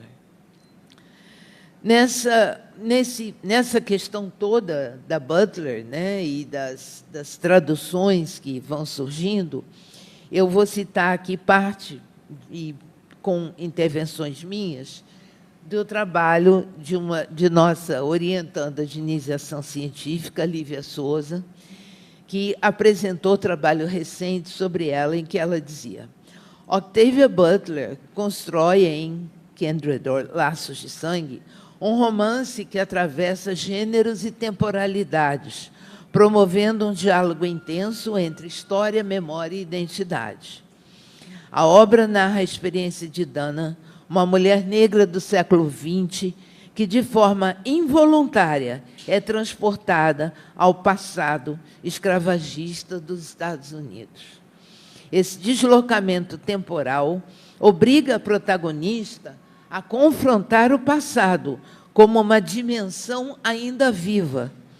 A fusão entre especulação, narrativa especulativa e história torna a obra um terreno fértil para refletir sobre as violências herdadas da escravidão e sobre seus impactos no presente, fazendo uma reflexão criativa e inovadora para um futuro. No contexto de, por exemplo, uma tradução intercultural, a obra impõe desafios que ultrapassam a mera transferência linguística. As escolhas tradutórias precisam considerar a oralidade, a estratificação social presente nos registros linguísticos e a complexidade da construção narrativa. Por meio da análise de trechos específicos, discute-se como a escrita densa de Butler demanda uma abordagem tradutória atenda à carga simbólica histórica da linguagem. Elementos como a construção psicológica das personagens, a justaposição entre tempos históricos e os diferentes registros nos diálogos, como a African American Vernacular English, em contraste com o inglês padrão da classe dominante, impõe ao tradutor, perdão, que eu perdi uma frase, não, impõe, perdão, ao tradutor o desafio de manter as camadas de sentido e os marcadores culturais em seu texto de chegada. Nesse sentido, cabem questionamentos. A oralidade presente no texto de partida é preservada na tradução? Outro, as nuances históricas e políticas estão mantidas? Ainda, a edição brasileira respeita a agência das vozes negras? Ou seja, são questões que, como trabalhamos, né, há 26 anos já com um escritório modelo de tradução, né, aqui no Instituto de Letras, da UERJ, que temos que nos colocar para justamente caminhar. Seguindo, as obras, em geral, consideradas de ficção científica, porém, muito mais do que isto, de Octavia Butler, a mais influente das escritoras negras estadunidenses nesse campo, convidam os leitores a considerar as estruturas de poder na sociedade e a questionar o que significa ser humano. Octavia Butler aborda questões de justiça social, como pobreza, racismo, violência contra as mulheres, e conecta a história da escravidão nos Estados Unidos com a especulação sobre um mundo futuro biologicamente alterado. Passando ao Brasil, escritoras afro-brasileiras no movimento afrofuturista incluem Lu Ayin Zala, Sandra Menezes, Zaica dos Santos.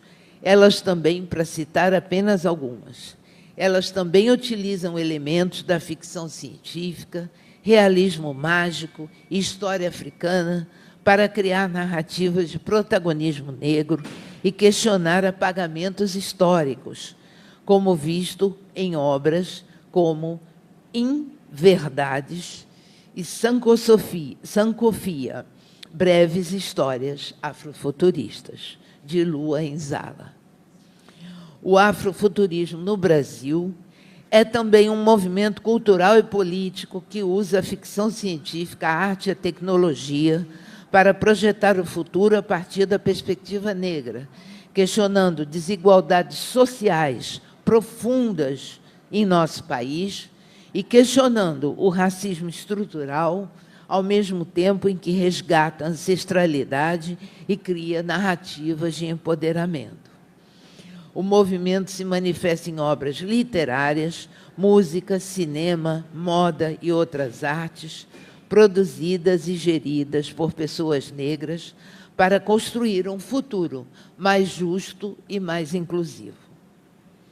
Entre as principais características e objetivos, faz conexão clara com o passado e ancestralidade também, ao trazer resgate da história, da cultura e do legado dos povos africanos e afro-brasileiros para entender os desafios do presente e, a partir disso, como já vimos, construir um futuro mais igualitário.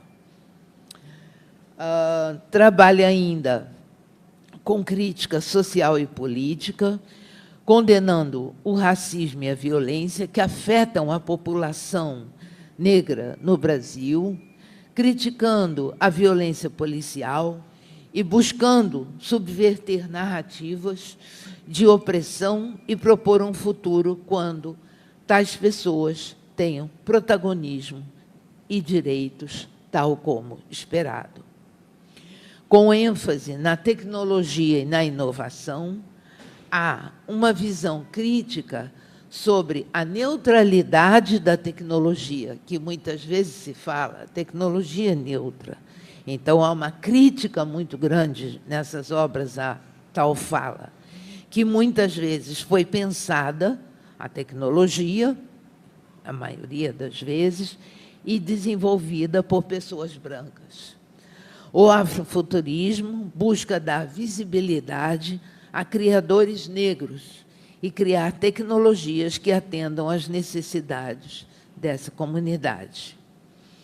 Ao criar narrativas de esperança e sucesso, além de abordar a dor, o movimento foca na construção de histórias positivas que reconstruam o sentimento de pertencimento e inspirem jovens negros a criar e inovar.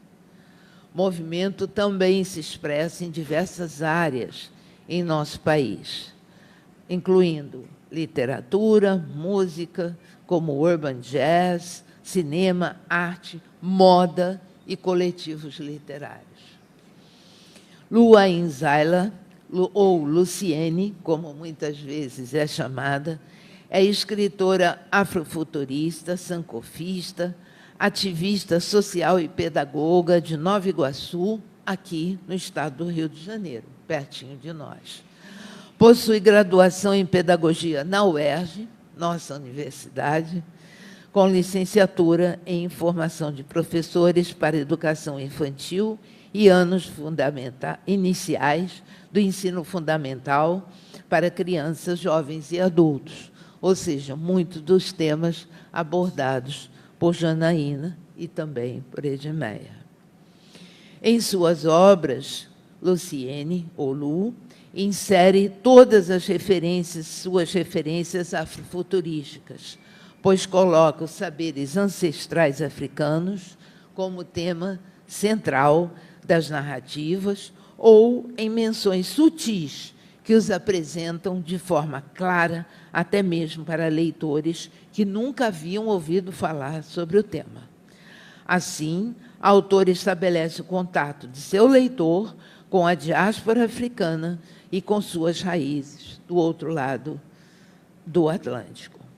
Enfim, Octavia Butler e Lua Inzaila expressam confluências tecnofeministas para futuros possíveis.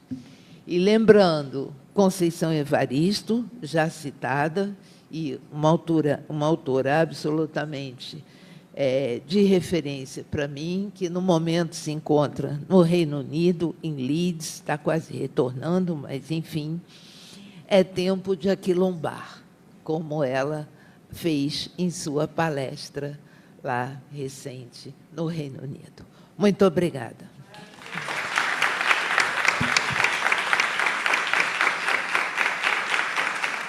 Muito obrigada. Por favor, chamo a professora Janaína, a professora Edmeia, então, agora à mesa, e abrimos, então, temos alguns minutinhos para perguntas, comentários que o público queira fazer.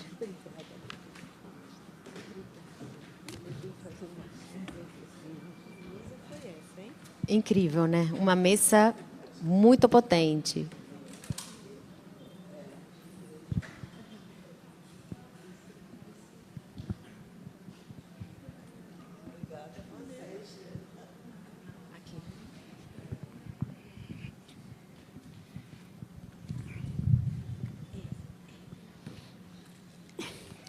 Olá, boa tarde a todos, todas e todes. É um prazer participar desse evento. Inicialmente, quero dizer que eu não sou de letras, eu sou professor de Direito aposentado, que depois de me aposentar, resolvi, com quase 60 anos, fazer doutorado em outra área que não é a minha, que é em serviço social. E como a professora Janaína falou lá dos preconceitos, professor, o primeiro preconceito que eu tive foi um jovem aluno perguntando o que eu estava fazendo, já aposentado, com a vida ganha, com quase 60 anos, estando no meio daqueles jovens fazendo doutorado.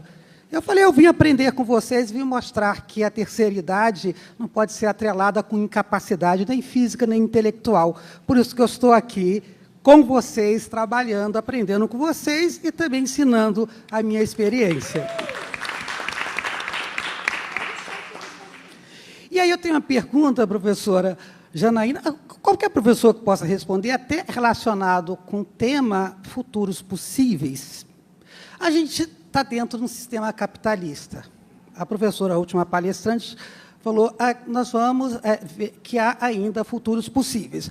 Falamos de tecnologia, nós sabemos que ela não é neutra, que ela é desenhada para atender o interesse do capital, e feito por pessoas brancas, por isso que a professora Janaína, quando colocou lá de inglês, quem aparecia nas profissões tidas como subalternizados eram pessoas negras, né? Que era o atendente, tida como subordinada ou subalternizada. E eu tenho orgulho até de, sempre digo isso, sempre que faço alguma participação, que tida como, eu sou filho de uma empregada doméstica e que tinha uma visão tão grande que me fez estudar, mesmo tendo 10 filhos, vindo do Nordeste, lá da Bahia, e me fez estudar, estava procurando a professora da Bahia.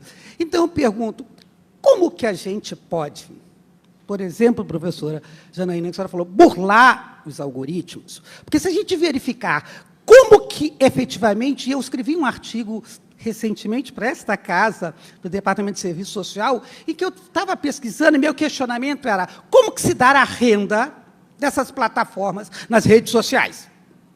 E as descobertas, a gente, quando vai pesquisar, já tem em mente e vai pesquisar nos achados se é isso que acontece ou não, ganha-se com a audiência. E a audiência de produtos ou serviços ou lives boas ou ruins. Vale o que você clica ali para gerar audiência para poder vender. Vale. Por isso que, quando a gente coloca textos de envergadura com questões críticas, às vezes os algoritmos não divulgam muito, porque não dá audiência. Então, dentro dessa perspectiva, como que a gente pode, professora Janaína, qual que era uma da banca, como é que a gente pode burlar? Porque, mais do que você colocar, dar uma aula crítica, fazer um letramento, há uma necessidade também que essas sejam clicados, sejam vistos para aumentar o algoritmo, aumentar a audiência e essas empresas lucrarem. Então, como que a gente consegue, dentro de um sistema capitalista, onde o algoritmo é programado para produzir capital, a gente fazer esta burla?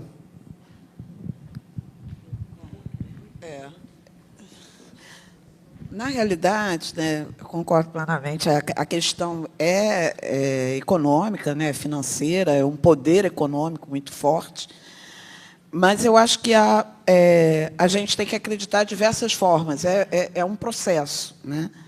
Eu acho que, primeiro, é a parte técnica, realmente. Né? Dentro do grupo técnico, as pessoas que desenvolvem programação, né, a gente precisa ter mais idosos, mais negros, mais indígenas, fazer realmente de dentro, na visão técnica. Eu fiz eletrônica, tá, gente?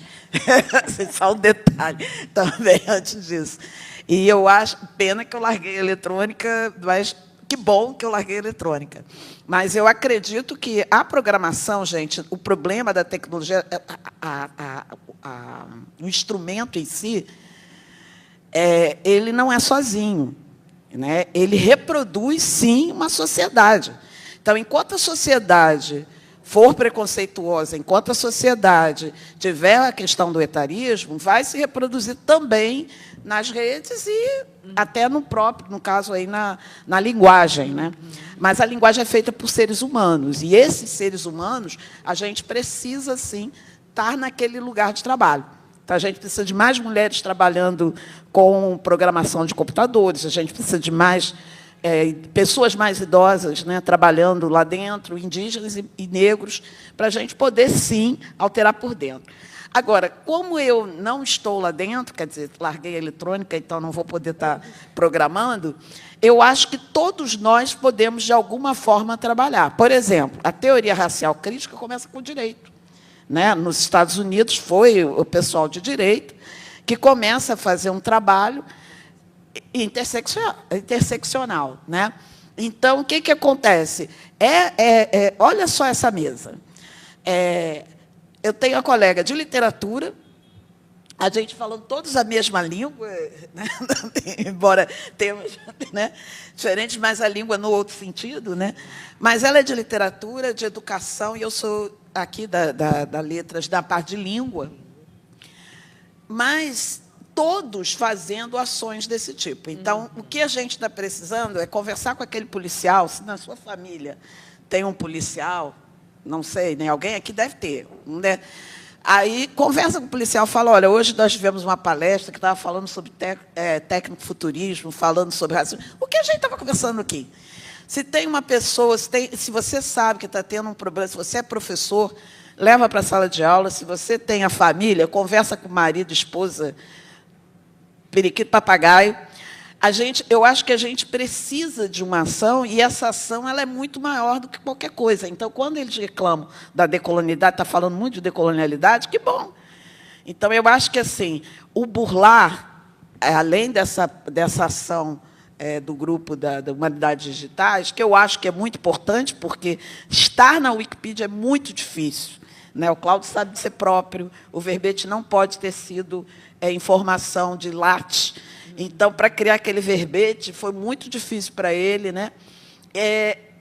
Estar ali, a gente precisa disso. Então, a gente precisa estar na rede social, a gente precisa... Agora, a gente precisa fazer pesquisa e botar escritores, pesquisadores brasileiros, pesquisadores latino-americanos.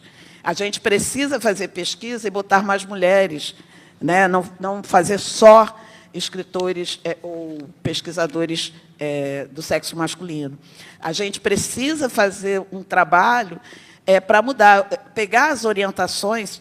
A Meia falou sobre a dificuldade, às vezes, dos alunos e dos candidatos trans de conseguir, né, orientadores que aceitem um trabalho. A mesma coisa com os negros, e, né, com os indígenas. O Urutau, eu acho que acabou desistindo. Né? O Urutau é o cacique da aldeia Maracanã, que estava fazendo doutorado com a gente. Né? Como é difícil, porque até a cultura dele é completamente diferente. Ele não tem uma cultura de tempo. A Meia estava falando eu quero falar assim. Ele quer falar, ele vai falar. O Cláudio não vai conseguir, botando 10 minutos, que ele pare de falar. E ele chega atrasado mesmo, porque não é atrasado. A visão dele de tempo é completamente diferente da nossa. Então, alguns professores não entendem. Ele só chega atrasado, não sabe português? Porque, na realidade, o Urutau, a primeira língua é Zengueté e a segunda é espanhol. Embora tenha nascido no Brasil, mas a comunidade dele fala espanhol como segunda língua. Então, assim, esse tipo de coisa, mas precisa incomodar, precisa estar aqui, precisa se falar, precisa discutir, precisa se criar eventos como esse, e eu acho que precisa ter uma mesa. Eu acho que é isso. Passo para a Edméria. Eu estou bem contemplada com a fala da Janaína, mas, assim como a Janaína veio da eletrônica, eu vim da informática. Eu fiz informática antes de fazer pedagogia e trabalhei anos como programadora, professora de informática. Foi minha professora daqui, de AFA. Não sabia, não lembro. Foi mesmo. Cada um de nós em seus nichos, né, nas suas especificidades. Quando eu escolho orientar alguns trabalhos de iniciação científica e não outros, quando eu oriento mestrado, doutorado, pós-doc, não outros, né? Os temas que a gente atua, como a gente faz as convergências. Então, quanto mais pessoas fora do poder, adentrando todos os espaços, melhor. Hoje de manhã, um grande amigo meu, professor da URGS, da Informática Educativa, me disse assim: Meia, que bom a sua playlist no Spotify. Porque o que é que acontece? Recentemente, eu dei um curso, uma disciplina num doutorado na Universidade Pedagógica Tecnológica da Colômbia, e eu estava dando aula de metodologia de pesquisa. E aí eu queria dar exemplos de entrevistas e conversas. E aí eu lembrei, caramba, eu tenho algumas entrevistas e conversas que foram gravadas e disponibilizadas na rede Spotify. Aí eu resolvi fazer uma playlist de Meia Santos, juntando tudo que eu achei, que eu lembrava, para ter um artefato curricular que fosse exemplo de conversa e de entrevista. Compartilhei com os amigos, e esse amigo me diz o seguinte: Edmeia, eu não estou mais no Spotify. Esse amigo trabalha diretamente com soberania digital, que é o Daniel, né, Lopes, e a gente entende que não é possível ter soberania nacional sem soberania digital. A gente não tem nossos próprios satélites. A gente não tem nossas próprias fazendas de dados. A gente não tem nossos softwares públicos.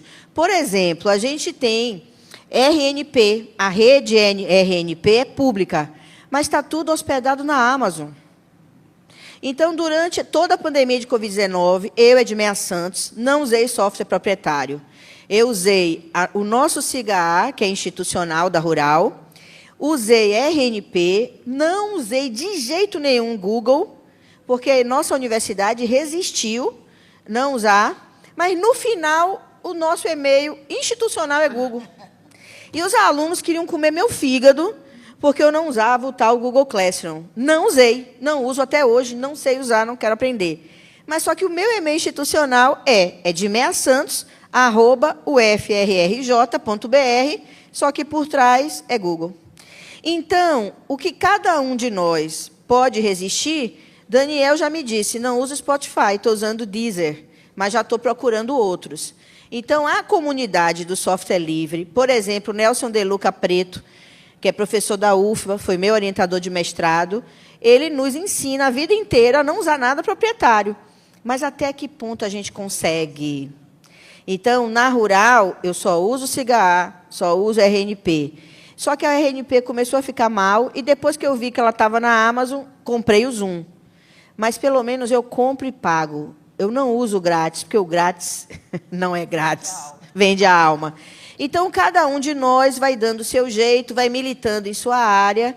Agora, Fernanda Monzato, que está aqui, fez uma dissertação de mestrado comigo sobre pensamento computacional, e a gente entendeu que pensamento computacional é a capacidade de resolver problemas. A gente pode estar plugada ou desplugada. E aí a gente não vai ter soberania digital e nem nacional se a gente não formar as crianças para que elas possam ser adultos pensantes nessas áreas. Então, Janaína, reforço com você, mais mulheres, mais pessoas não brancas em todos os lugares, dentro do desenvolvimento tecnológico e também dos usos. Tá? E é isso.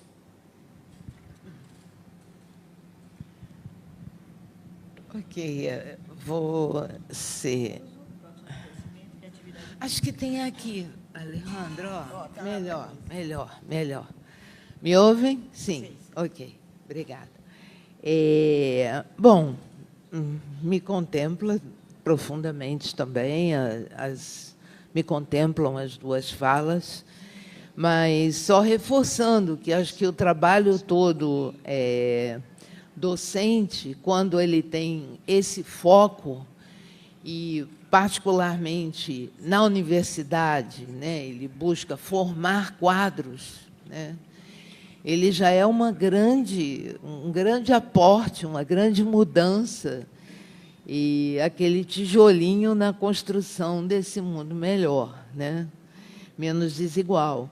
Eu trabalho há quase 40 anos com essa temática, já lidei com inúmeros enfrentamentos, porque era uma época em que as ideias eram completamente diferentes, a formulação, né? E respondendo a inúmeras perguntas, por que estudo essas autoras que não são conhecidas, que à época não eram, só que hoje são muito conhecidas, né? Então, são quase 40 anos de enfrentamentos e de formação de alunos em termos de universidade, de graduação, com bolsas, estágio de iniciação científica, estágio interno complementar e extensão, que é um trabalho muito importante nesse campo, o trabalho da extensão. Na pós-graduação, mestrado, doutorado, pós-doutorado, ex-orientando os meus colegas hoje, uma grande honra, uma grande alegria, né? Ali, um deles, muito super querido. Isso, exatamente. Então, tudo isso é importante para a gente reverter essa situação, né? E essa questão toda aqui, trabalhei muito em termos da UERJ, na época da implantação do sistema de cotas, em 2003. Então, desde antes, eu era vice-diretora, 96 a 99, depois 2000 a 2004, diretora. Então, desde a vice-direção, já discutia muito com os movimentos negros e tal, implantação, E sempre defendi, no Conselho Universitário, inclusive, do qual fui membro duas vezes, a questão de que não bastava a entrada, tinha que se debater muito a permanência, e não só a entrada e a permanência, mas ainda a chegada depois a postos de decisão desses alunos cotistas, né? Como hoje já temos vários, né? Aí, como eu acabei de mencionar. Na minha formação, a questão da tecnologia e da importância disso começa a ser bastante vivenciada quando vivia um tempo nos anos 70, anos difíceis no Brasil, com a Open University na Inglaterra, que tem todo um trabalho de aporte, justamente, de chegada. Então, a partir dali, estudei bastante de tecnologia educacional e tal, e aí a gente vai reconfigurando e ligando as questões. Agradeço a pergunta, tá? Muito obrigada. Perfeito, muito obrigada pelas respostas. Então, agora, eu imagino que vocês devem ter muitos comentários ainda, muitas perguntas a fazer, mas eu peço que guardem e podem fazer no intervalo. A gente tem agora um intervalo e aí vocês vão beber um pouquinho, comer, e aí podem fazer as perguntas num contexto mais relaxado, tá ok? Então, temos um intervalo agora.